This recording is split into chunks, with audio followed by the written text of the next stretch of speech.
Hello, and welcome to Speak Better Practice. So, Lily, how are you feeling today?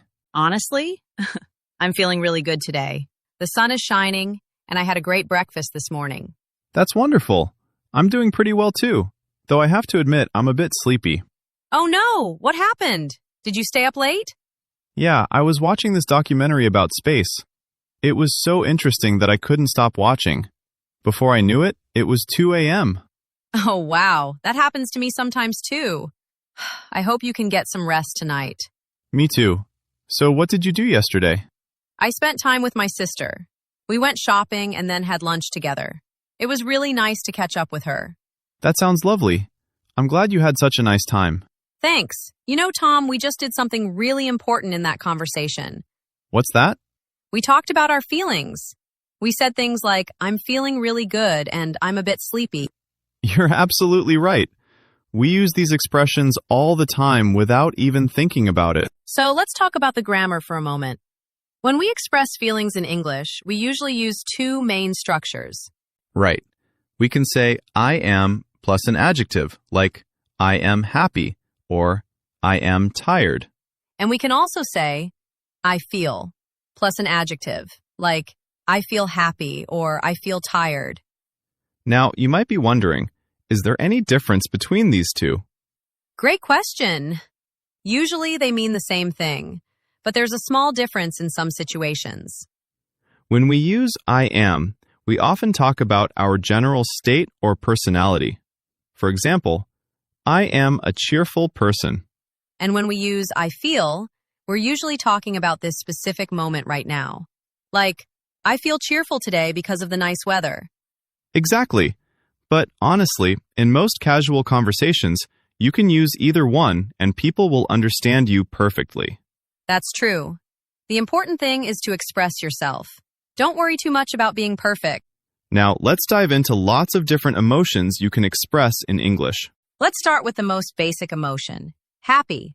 Everyone knows this word, right? It's one of the first words we learn. Lily, when do you feel happy? Oh, so many things make me happy. I feel happy when I drink my morning coffee. There's something about that first sip that just makes everything better. I totally understand that feeling. I feel happy when I listen to my favorite music. It just puts me in a good mood instantly. Music is powerful like that. I also feel happy when I accomplish something, like finishing a big project at work. Yes, that sense of achievement is such a good feeling. And you know what else makes me happy? When I make someone laugh. It's the best. That's really sweet, Tom. Okay, so we have happy. Now let's talk about the opposite. That would be sad. This is when we feel down or unhappy about something. I feel sad when I have to say goodbye to someone I care about, like when my best friend moved to another city last year. Oh, that must have been difficult. I feel sad when I watch certain movies. You know, those emotional films where something heartbreaking happens. Oh yes, I know exactly what you mean. I cry every time. Me too. And it's totally okay to feel sad sometimes. It's a normal human emotion. Absolutely. It shows we care about things and people. Now let's talk about a physical feeling. Tired. Ah, tired.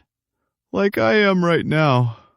I feel tired when I don't get enough sleep, obviously. Same here. I also feel tired after a long day of work, especially if I had many meetings. Or after exercising. Sometimes after a good workout, my whole body feels tired. But it's a good kind of tired. That's true. There's a difference between being physically tired and mentally tired. Speaking of physical feelings, let's mention hungry and thirsty. These are super useful. I feel hungry around noon every day. My stomach starts making noises. Same. And I feel thirsty when the weather is hot, or after I eat something salty. These are feelings we experience multiple times every day. So they're really important to know how to express. Now let's move on to some stronger emotions. What about excited? Ooh, I love this word. Excited is like being very, very happy about something that's going to happen. Exactly. I feel excited before I go on vacation. I start thinking about all the places I'll visit and the food I'll try. That pre-vacation excitement is so fun. I feel excited when I'm about to start reading a new book by my favorite author. Or when you're waiting for a package to arrive. I ordered new headphones last week, and I check the delivery status 5 times a day. That's such a relatable feeling. Now, sometimes excitement comes with another emotion, nervousness. Oh, yes, nervous. This is when you feel uncertain or a bit scared about something. I feel nervous before important meetings at work. My heart beats faster and I keep checking if I've prepared everything. I feel nervous when I have to speak in front of a large group of people.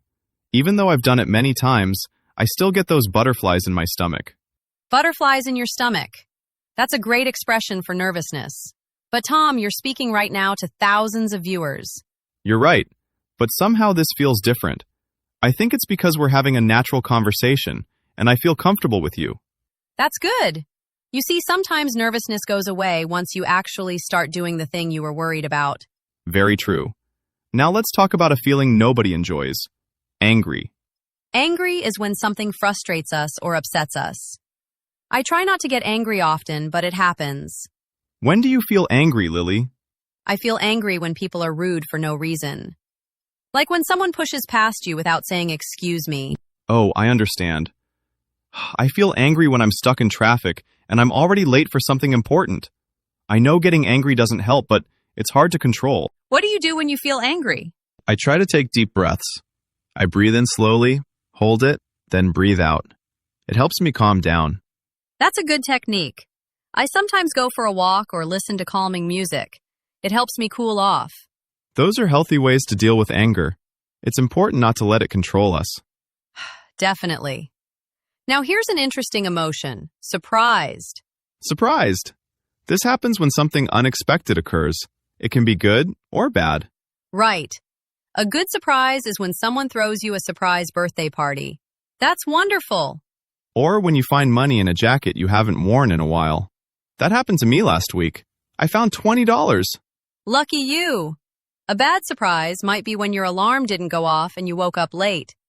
Or when you reach into your bag and realize you forgot your wallet at home.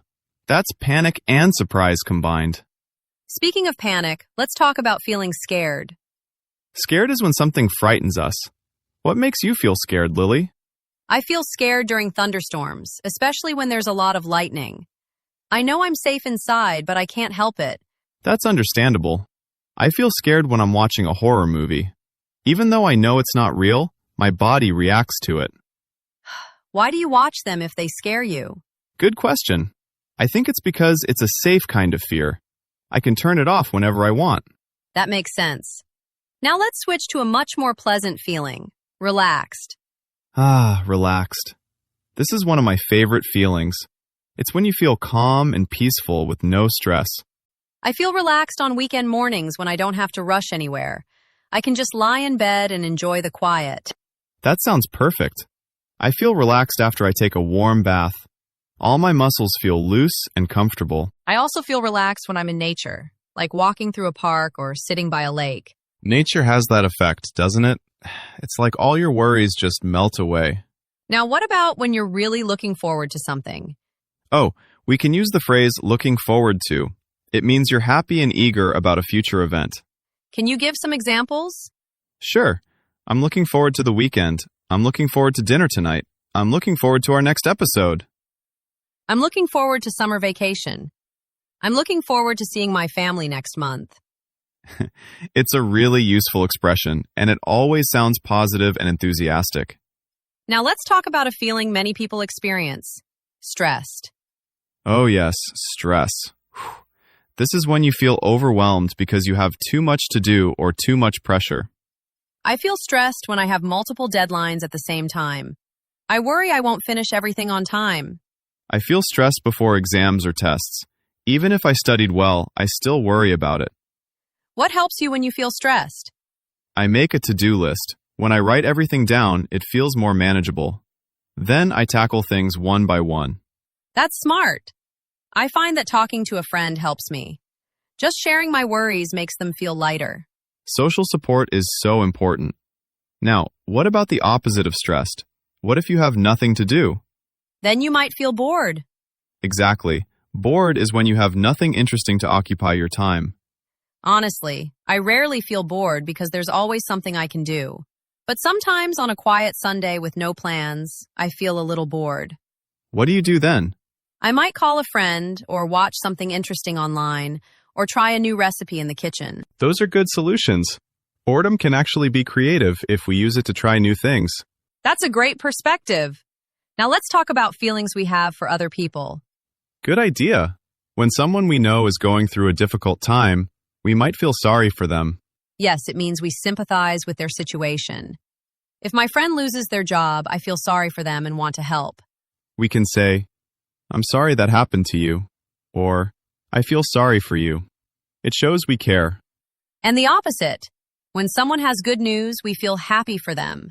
If my brother gets promoted at work, I'm so happy for him. I'm proud of his achievement. Speaking of proud, that's another important emotion.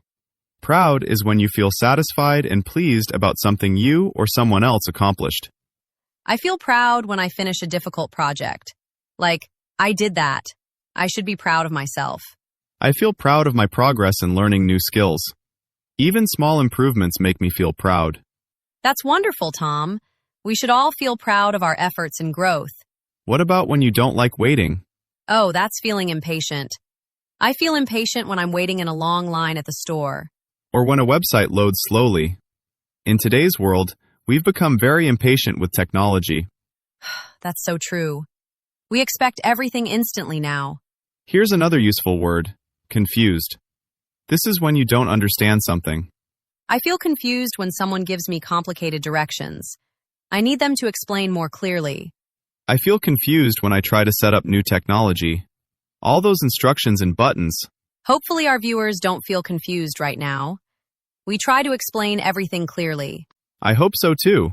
Now, what about when something you hoped for doesn't happen? That's disappointment. It's a mix of sadness and frustration. I feel disappointed when plans get canceled at the last minute. I was really looking forward to them. I feel disappointed when a movie I was excited about turns out to be not very good. Those are both relatable examples. Disappointment is part of life, unfortunately. It is, but we can learn from it. Let me ask you, do you ever feel lonely? Lonely is when you feel alone and wish you had company. Yes, sometimes when all my friends are busy and I'm home by myself, I feel a bit lonely. I understand. I feel lonely when I'm in a new place where I don't know anyone yet. What do you do when you feel lonely? I reach out to someone, call a friend or family member, or even just go to a cafe where there are other people around. That's good advice. Connection is important, even if it's just being around others. One more feeling. Sometimes we have lots of energy and feel very active. That's feeling energetic. I feel energetic in the morning after a good night's sleep. I feel like I can accomplish anything. I feel energetic after I exercise.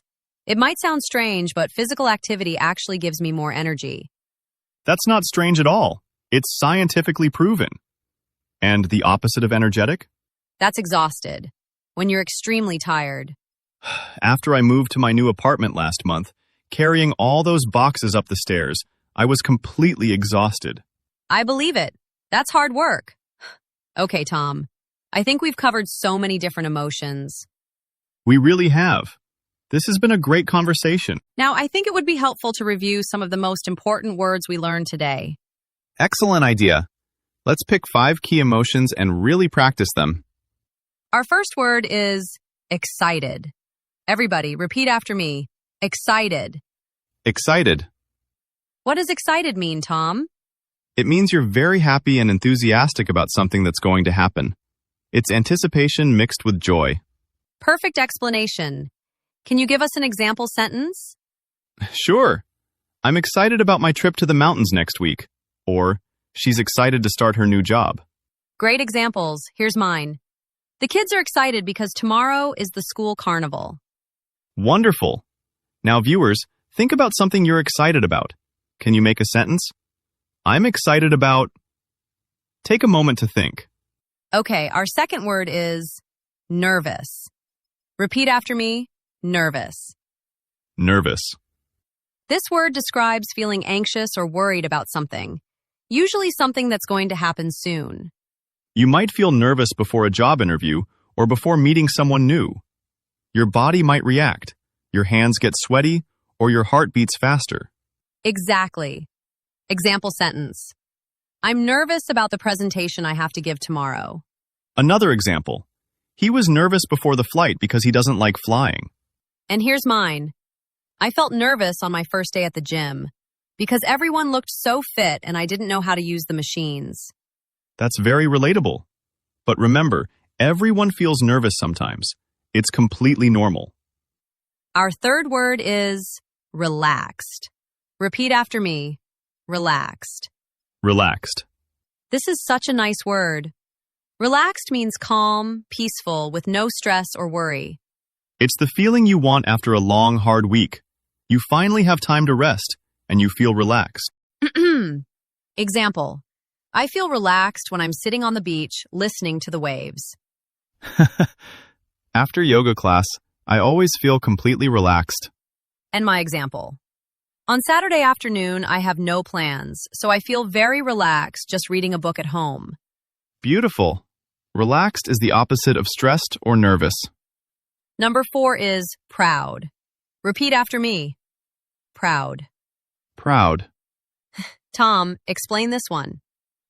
Proud is the feeling of satisfaction and happiness about something you achieved or something someone else achieved. It's a really positive emotion about accomplishment. Example sentence. I'm proud of myself for running 5 kilometers without stopping. Her parents are proud of her for getting into a good university. And here's another. I was proud of my friend for learning to speak 3 languages. That's impressive. So you can be proud of yourself or proud of others. Exactly. Our 5th and final word is sorry. Repeat after me. Sorry. Sorry. This word has 2 main uses. First, we say I'm sorry when we make a mistake or do something wrong. It's an apology. For example, I'm sorry I'm late, or I'm sorry I forgot to call you. The second use is to express sympathy. If someone tells you bad news, you can say, I'm sorry to hear that. Like if your friend's cat is sick, you might say, I'm so sorry about your cat. I hope she gets better. Or, I'm sorry you had a bad day at work. It shows you care about the other person's feelings. All right, let's quickly repeat all 5 words one more time. Everyone say them with us. Excited, very happy about something coming. Nervous, anxious or worried. Relaxed, calm and peaceful. Proud, satisfied with an achievement. Sorry, an apology or expressing sympathy. Excellent work, everyone. Try to use these words this week in your own life. Well, Lily, that was such a comprehensive conversation about emotions. It really was. We covered so much ground today. Let's quickly summarize what we learned for our viewers. Great idea. Today we learned how to express our emotions and feelings in English. We learned that all emotions are normal and valid. The most important thing is being able to talk about how you feel. Communication is key. We started with basic emotions: happy, sad, tired, hungry, and thirsty. These are feelings we experience every day. Then we moved to stronger emotions like excited, nervous, angry, scared, and surprised. We also talked about relaxed, stressed, bored, proud, confused, disappointed, and lonely. And remember, you don't need to memorize all of these at once. Start with a few words and practice them in real situations. The grammar is simple too. You can use I am or I feel with almost any emotion word. I am happy. I feel nervous. And sometimes you can feel 2 emotions at the same time. I'm tired but happy, or I'm nervous but excited. That's so true. Emotions are complex, and it's okay to express that complexity. The key is to practice. Try using 1 or 2 new emotion words each day. And don't be afraid to express how you feel. It's healthy and it helps other people understand you better. Now it's time for our favorite part of the video. The question of the day. Today's question is, what made you feel happy this week? Think about your week. It can be something big or something small. What's one thing that brought you happiness? Let me share my answer first. This week, I felt happy when I cooked a new recipe and it turned out delicious. I was so proud of myself. That's wonderful, Tom. Cooking success is such a good feeling. For me, I felt happy when I video chatted with my grandmother. We don't get to talk often, so it was really special. That's so sweet. Those meaningful connections are the best. So viewers, now it's your turn. Think about your answer. Maybe it was enjoying a good cup of tea, finishing a book, having a nice conversation, or seeing a beautiful sunset. Whatever it was, we want to hear about it. Write your answer in the comments below. You can write, I felt happy when, or this week made me feel happy. Don't worry about making mistakes. We're all here to learn and practice together. And we promise to read as many comments as we can. We love hearing from you. Writing in English is great practice, so please share your thoughts. Well, we've reached the end of today's lesson. Thank you so much for spending this time with us. Learning English is a journey, and we're honored to be part of your journey. Remember, some days you'll feel confident with your English, and other days you might feel frustrated. Both are completely normal. The important thing is to keep practicing, even if it's just a little bit each day. Watch videos like this one, listen to English music, or try speaking with a friend. Every little bit helps. We'll be back soon with another practical English lesson. Can you guess what topic we'll cover next time? Maybe we'll talk about daily routines or discussing hobbies, or perhaps ordering food at a restaurant. You'll have to come back to find out. So if you haven't already, please subscribe to Speak Better Practice and click the bell icon so you get notified when we upload new videos. If you enjoyed this lesson, give it a thumbs up. It really helps us reach more learners like you. And remember to answer our question in the comments. We can't wait to read your responses. From all of us here at Daily English Talk, keep learning, keep practicing, and have a wonderful day. Drop your country in the comments. See you next time.